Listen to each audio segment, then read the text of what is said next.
వివాహ జీవితంలో మనకి ఎన్నో ఆటుపోట్లు ఉంటాయి. అయినా సరే కుటుంబంలో భార్య కావచ్చు, భర్త కావచ్చు, ఇద్దరు కూడా ఏం చేయాలి అంటే ఆ సమస్యని ఏంటిదో వివేచించగలిగి చెప్పుకొని సర్ది చేసుకొని దాన్ని ముందుకు కొనసాగించడమే నిజమైనటువంటి కుటుంబ జీవితం. రైతులను హల్లెలూయా. నీకు ఎట్లా ఎట్లా కాడంటారు కదా, కాడెట్లా అంటే ఏంటిది? ఒకేది ముందు దొరికి ఒకేది ఇరికిపోయేది కాడేది కానే కాదు కదా. ఒకటి ముందు పోతా ఉంటే ముందు పోయేదాన్ని ఈ యజమాని ఏం చేస్తాడు? చక్కని వెనకున్న దాన్ని ఏం చేస్తాడు?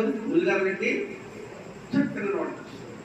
అప్పుడు ఇది అది రెండు సమానమైనప్పుడు ఆ బండి తేలికగా కదా కుటుంబ వ్యవస్థ.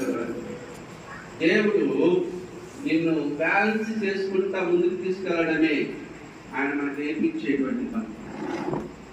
వైవాహిక జీవితంలో ఆ బ్యాలెన్స్ అనేది ఎప్పుడైతే గాడి తప్పితో ఆ బండి మొత్తం కూడా ఏమైపోద్ది?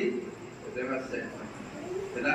కాబట్టి మనం ఏం చేయాలంటే జ్ఞానం కలిగి కుటుంబంలో ఉన్నటువంటి ప్రతి సమస్యని పరిష్కరించుకునేటువంటి స్థితికి మనం వెళ్ళాలి.